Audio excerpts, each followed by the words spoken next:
வணக்கம் ஃப்ரெண்ட்ஸ், நம்ம இந்த வீடியோவில் பார்க்க போகிறது என்னென்னு பார்த்தீங்கன்னா, திருக்குறளில் 13வது அதிகாரம் பார்க்க போகிறோம். இது நான் சொன்னேன் இல்லையா, 19 முக்கிய அதிகாரங்கள் இருக்குது அப்படின்னு. அந்த 19 அதிகாரத்தில் 12 அதிகாரங்கள் கம்ப்ளீட் பண்ணிட்டோம். ஸோ இது 13வது அதிகாரம். இந்த அதிகாரம் என்னென்னு பார்த்தீங்கன்னா, காலமறிதல். ஸோ இந்த அதிகாரம், திருக்குறள் அதிகாரங்கள்லாம் குரூப் 2 அண்ட் குரூப் 4 எக்ஸாமுக்கு ரொம்ப ரொம்ப யூஸ்ஃபுல்லாக இருக்கும்.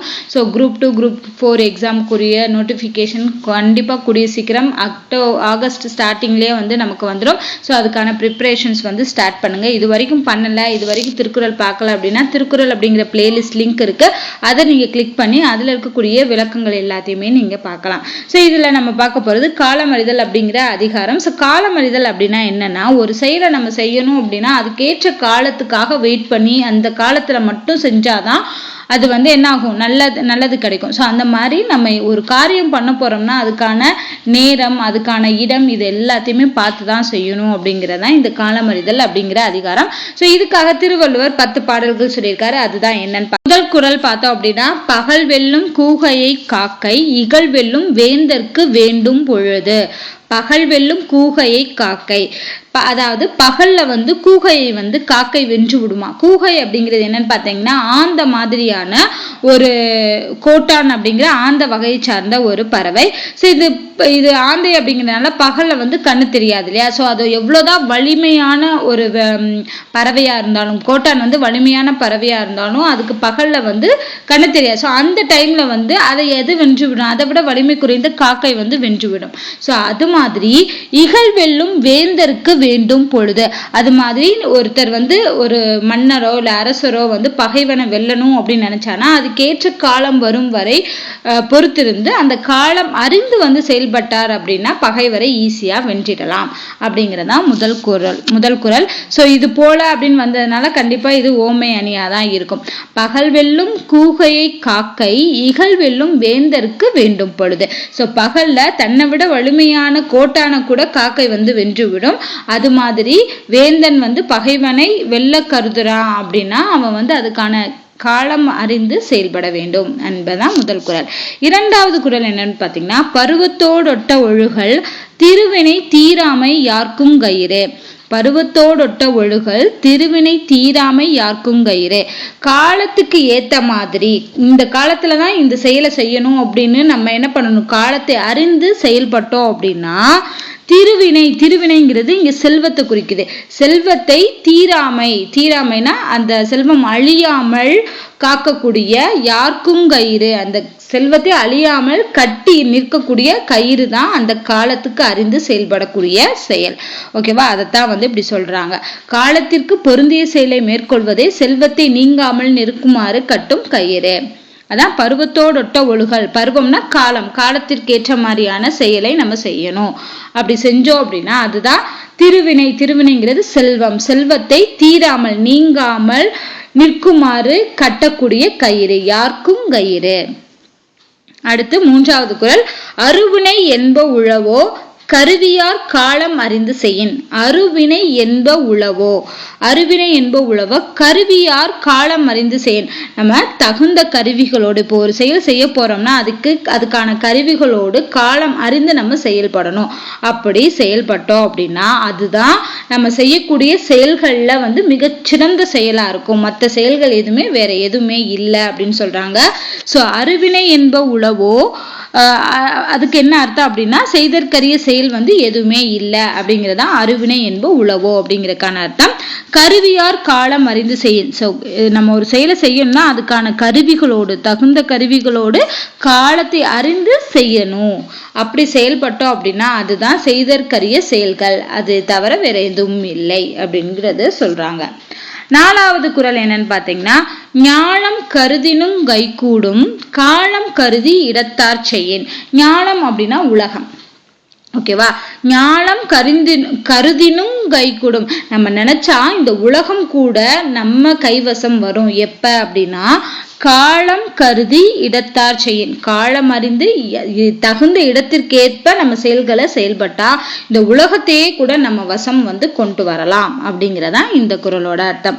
ஞானம் கருதினும் கைகூடும் அப்படின்னா என்ன அர்த்தம்? நம்ம விரும்புனா இந்த உலகமே நம்ம கையில வரும். அது எப்போ? காலம் கருதி, காலம் அறிந்து இடத்தார் செய்யின், இடத்தோடு பொருந்தி நம்ம செயலை செய்யணும். அடுத்த 5வது குறள். காலம் கருதி இருப்பர் கழங்காது ஞானம் கருதுபவர். காலம் கருதி இருப்பர் கழங்காது ஞானம் கருதுபவர். ஞானம்னா நான் சொன்ன மாதிரி உலகம். ஓகேவா? சோ ஞானம் கருதுபவர் அப்படின்னா என்னன்னா, அந்த உலகம் முழுவதையும் ஆள நினைக்கிறாங்க. அவங்க எப்படி இருக்கணும் அப்படின்னா, காலம் கருதி ஒரு செயல் செய்யறதுக்கான காலத்தை நன்கு அறிந்து அதுக்காக அந்த காலம் வரும் வரை எதிர்பார்த்து இருந்து அந்த செயலை செய்யணும். அது மட்டும் இல்லாம கலங்காமல் காத்திருக்கணும். கலங்காது, காலம் கருதி இருப்பர் கலங்காது. ஓகேவா? சோ அந்த காலத்துக்காக எதிர்பார்த்து இருந்துட்டு கலங்காமல் காத்திருந்து செஞ்சாதான் இந்த உலகம் முழுவதையும் கூட அவளால ஆள முடியும். யாரால உலகம் முழுவதையும் ஆள முடியும் அப்படின்னா, காலத்தை அறிந்து எதிர்பார்த்து பொறுமையா காத்திருக்கிறவங்களுக்கு தான் இந்த உலகத்தை ஆளக்கூடிய சக்தி கிடைக்கும் அப்படிங்கிறதான் 5வது குறளுக்கான அர்த்தம். 6வது குறள் என்னன்னு பாத்தீங்கன்னா, ஊக்கம் உடையான் ஒடுக்கம் பொருந்தகர் தாக்கற்கு பேருந்தகைத்து. ஊக்கமுடையான் ஒடுக்கம். ஊக்கமுடையான் ஒடுக்கம்னா என்னன்னா, இப்போ ஒரு செயலை செய்யறதுக்கான ஊக்கம் இருக்கு, அவன்கிட்ட செல்வம் இருக்கு, வலிமை இருக்கு, எல்லாமே இருந்தாலும் ஒடுக்கம், அவன் காலத்தை எதிர்பார்த்து என்ன செஞ்சிருக்கணும்? அடங்கி இருக்கணும். ஒடுக்கம்னா அடங்கி இருக்கிறார். பொருந்தகர். பொருந்தகர் அப்படின்னா ஆட்டுக்கடா. ஆட்டுக்கடா இருக்கு இல்லையா, அது என்ன பண்ணணும்னா தாக்கருக்கு, பகைவரை தாக்குறதுக்காக என்ன செய்யும்னா பின்னாடி போயிட்டு ஃபோர்ஸா தாக்குமா. பின் வாங்கிட்டு தான் அதுக்கப்புறம் அது பகைவனை தாக்கும். அது மாதிரி நம்ம எவ்வளவுதான் வலிமையா இருந்தாலும் அந்த காலத்தை எதிர்பார்த்து அடங்கி இருக்கணும் அப்படிங்கறதுதான் இந்த குறள்ல சொல்றாங்க. சோ அப்ப இதுக்கு உவமையா சொல்றாங்க. காத்திருக்கிறதுக்கு உவமை என்ன சொல்றாங்க? பொருந்தகர் தாக்கருக்கு பேருந்தகைத்து. பொருந்தகர்னா ஆட்டுக்கடா, பேருந்தகைத்துனா அது பின்வாங்கிட்டு அந்த தன்மை பகைவரை தாக்குறதுக்கு பின்னாடி போயிட்டு வந்துதான் ஃபோர்ஸா போய் பகைவரை தாக்கும். அது மாதிரி நம்ம காலத்தை எதிர்பார்த்து அடங்கி இருக்கணும். 7வது குறள். பொல்லன ஆங்கே புறம்வேறார் காலம் பார்த்துள்வேற்பர் ஒள்ளியவர். பொல்லன ஆங்கே புறம்வேறார் காலம் பார்த்து துள்வேற்பர் ஒள்ளியவர். பொல்லன அப்படின்னா உடனே, ஆங்கே புறம்வேறார் அப்படின்னா வெளிப்படுத்த மாட்டாங்க அப்படின்னு அர்த்தம். இங்க ஒள்ளியவர் சொல்றாங்களே, இங்க ஒள்ளியவருக்கு அர்த்தம் அறிவுடையவர். சோ அறிவுடையவர் என்ன பண்ணுவாங்கன்னா, இப்ப பகைவர் அவங்களுக்கு ஏதாவது தீங்கு செஞ்சுட்டாங்க அப்படின்னா உடனே அவங்க கோபத்தை வெளிப்படுத்த மாட்டாங்க. அதே பொல்லன ஆங்கே புறம்வேறார், கோபத்தை அவங்க உடனே வெளிப்படுத்த மாட்டாங்க. காலம் பார்த்துள்வேற்பர், காலம் பார்த்து, அதாவது அதுக்கான கரெக்டான காலம் வரும் வரைக்கும் அந்த சினத்தை, அந்த கோபத்தை மனதிற்குள்ளேயே மறைச்சு வச்சு இருப்பாங்க. கரெக்டான டைம் வர்றப்போ அந்த சினத்தை, கோபத்தை அவங்க காட்டுவாங்க. அவங்கதான் யாரு? அறிவுடையவர், ஒள்ளியவர். ஒள்ளியவர் அப்படின்னா இங்க என்ன அர்த்தம்? அறிவுடையவர். சோ அறிவுடையவர் என்ன பண்ண மாட்டாங்கன்னா, ஒரு பகைவர் தனக்கு தீங்கு செஞ்சுட்டாங்க அப்படின்னா உடனே கோபத்தை வெளிப்படுத்த மாட்டாங்க. அந்த பகைவரை வெல்லக்கூடிய ஒரு காலம் வரும் இல்லையா, அந்த டைமுக்காக வெயிட் பண்ணுவாங்க. அது வரைக்கும் அந்த கோபத்தை தன்னுள்ளே மறைத்து வச்சு இருப்பாங்க. சரியான காலம் வரும்போது அந்த கோபத்தை காட்டுவாங்க அப்படிங்கிறதா பொல்லன ஆங்கே புறம்வேறார் காலம் பார்த்துள்வேற்பர் ஒள்ளியவர் அப்படிங்கிற குறளுக்கான அர்த்தம். அடுத்து 8வது குறள். செருநரை காணின் சுமக்க இருவரை காணின் கிழக்காம் தலை. செருநரை காணின் சுமக்க இருவரை காணின் கிழக்காம் தலை அப்படின்னா என்னன்னா, பகைவரை காணும் போது பணிவாய் இருக்கணும். செருநரை காணின், செருநர்னா பகைவர், காணின்னா பாக்குறது, காணும் போது, சுமக்க அப்படின்னா பணிவாய் இருக்கணும். நமக்கு பகைவர் தான் இருந்தாலும் அவங்கள பார்க்கும்போது நம்ம அமைதியா அடக்கமா இருந்துக்கணும்.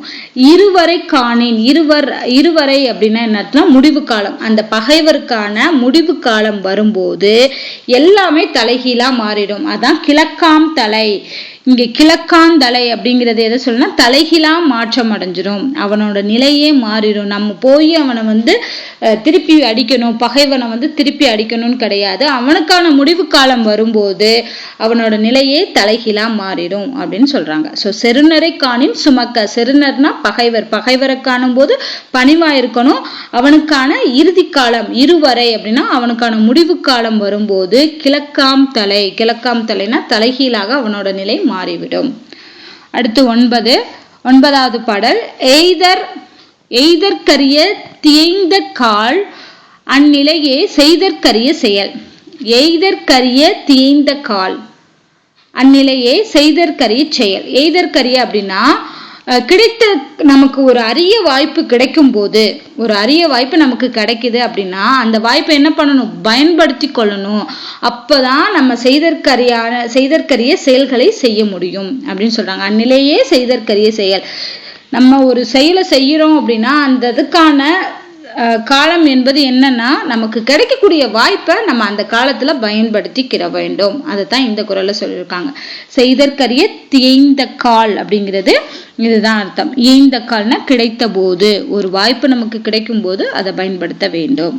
10வது கொக்கக்க கூம்பும் பருவத்து மற்றதன் குத்தொக்க சீர்த்த இடத்து. இது ஆல்ரெடி நம்ம நிறைய இதுல படிச்சிருப்போம்.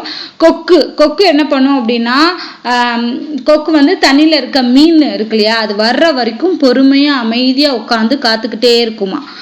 ஓகேவா. ஸோ அந்த மீன் வந்தவொடனே டக்குன்னு அதை கொத்தி சாப்பிட்டுட்டு போயிடும். ஸோ அது மாதிரி வாய்ப்பற்ற காலத்துல கொக்க மாதிரி நம்ம அமைதியா இருக்கணும். அதான் கொக்கக்கு கூம்பும் பருவத்து. கூம்பும்னா வாய்ப்பற்ற காலம். அந்த வாய்ப்பு இல்லாத காலத்துல நம்ம எப்படி இருக்கணும், அமைதியா இருக்கணும். மற்றதன் குத்தொக்க சீர்த்த இடத்து. சீர்த்த இடத்துல நமக்கான உரிய காலம் வாய்க்கும் போது கொக்கு எப்படி விரைந்து செயல்பட்டு அந்த மீனை பிடிச்சு சாப்பிட்டுட்டு போயிடுதோ அதே மாதிரி நம்மளும் அந்த காலத்துல வந்து விரைந்து முடிவு செய்ய வேண்டும், நமக்கான செயலை செய்ய வேண்டும் காலம் வரும்போது. அதான் இது வந்து ஓமையா சொல்றதுனால இங்க ஓமை அணி. கொக்கொக்க கும்பும் பருவத்து மற்றதன் குத்தொக்க சீத்த இடத்து அப்படின்னு சொல்லியிருக்காங்க. ஸோ இதுதான் வந்து காலமறிதல் அப்படிங்கிற அதிகாரத்துல இருக்கக்கூடிய 10 குறள்கள். இந்த 10 குறள்களுமே வந்து அந்த காலமறிதல்ல எப்படி செயல்படணும், அதனால என்ன சிறப்பு, பகைவரிடம் எப்படி இருக்கணும் அப்படிங்கிறது எல்லாத்தையுமே சொல்லியிருக்காங்க.